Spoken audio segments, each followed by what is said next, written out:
করলে করলে নামাজ পড়তে ভিতরে গেলে কেন বাইরে দাঁড়িয়ে পড়তিস?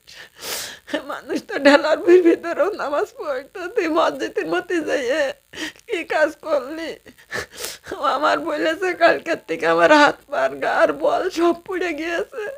এই সংসার আমার কিভাবে কি করে আমি সংসারে থাকবো না? আমার হলো বাপটা মারা গেছে আনুমানিক 17 থেকে 18 বছর মারা গেছে। আমি পুরো সংসারটা চালাই ইজি বাইক চালিয়ে। আমার ইজি বাইকটা আমার সম্বল, তাছাড়া আমার অন্য কিছু নাই। মানে বাড়ির পুরো আমার বড় ভাইটা প্রতিবন্ধী, আমার দ্বারা এই সংসার ধর্মটা চলে, ঠিক আছে। আমার ইজি বাইক ছাড়া কিছু নাই। তাই এখন আমি আইনের কাছে সহযোগিতা চাচ্ছি যে আমার যেন মাননীয় প্রধানমন্ত্রী যেন আমার ইজি বাইকটা ফিরিয়ে দেয়। আমি মোহাম্মদ লিওন আলী, আমার বাসা বড় কামারকুণ্ডু, গ্রাম পোস্ট অফিস কালীচরণপুর। আমি একজন ইজি বাইক চালক। আনুমানিক 6টার দিকে আমি এই ভিটের গাদি গাইডুবু মসজিদের সামনে মানে ইফতারি করতে যাই।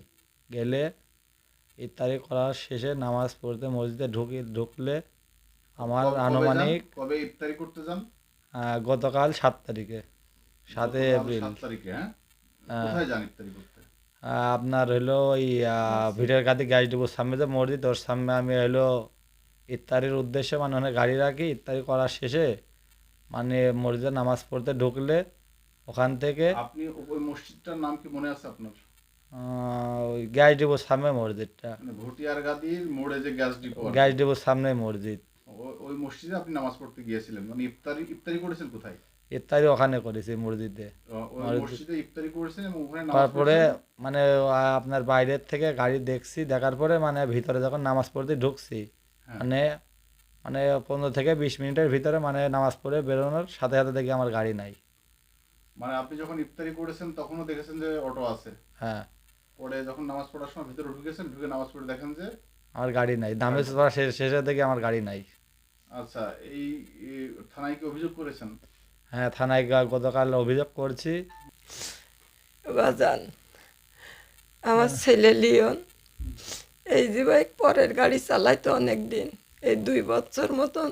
এই গাড়িটা আমি অনেক কষ্ট করে ঋণ মিন তুলে কিনে দিই। গাড়ির ব্যাটারি নষ্ট হয়ে গেছিল। এই কিছুদিন আগেও আমি 1 লক্ষ টাকা তুলে 80,000 টাকা দিয়ে ব্যাটারি তুলে দিয়েছি, আর গাড়ির অনেক কাজ কাম করানো হয়েছে। এই গাড়িটি আমার পুরো, আমার এই ছেলেটা সংসার চালায়। আমার বড় ছেলেটা পাগল, প্রতিবন্ধী, তার কোনো দিক ঠিক নেই। তারও খাবার ওষুধপাতি সব এই ছেলের উপরে, এই গাড়ির উপরে। এখন অনেক টাকা কিস্তি, মাসে প্রতি মাসে আমার 12 টাকা ফুল কিস্তি, আরও তো অন্যান্য খরচ থাকলো। আমার মাটা পা খুঁড়া প্রতিবন্ধী, দেখেন ঘরে শুয়ে আছে। সম্পূর্ণ ওই দায় দায়িত্ব আমার এই ছেলের উপরে, গাড়ির উপরে। এখন আমার এমন অবস্থা, কিস্তি তো বড় কথা শুনে আমি মুখে ভাতই দিতে পারবো না। আমার যে গাড়িটা ছিল সম্বল, আমার যে আর কোনো ব্যবস্থা নেই বাবা। আমি কাল সন্ধ্যার থেকে, কাল 27 রোজা গেল, কাল সন্ধ্যার থেকে এখনো পর্যন্ত আমি একটু ভাত পানি কিছু গালে দিইনি বাবা। এত টেনশন আমার ভিতরে ঢুকেছে। যখনই বলেছে যে মা আমি নামাজ পড়ে দেখছি যে গাড়ি নেই, আমি বলছি মানে তুই কি কথা আমার কানে শোনালি? আমি তো সহ্য করতে পারছি না। আমার মনে হলো যে আমি জীবনটা বেরিয়ে গেল এই কথা শুনে। আমি বলছি অনি তুই ইফতার করলি করলি নামাজ পড়তে ভিতরে গেলি কেন বাইরে দাঁড়িয়ে পড়তিস?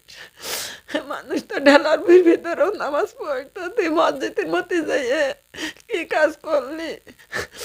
আমার বলেছে কালকের থেকে আমার হাত পার গার বল সব পুড়ে গিয়েছে। এই সংসার আমার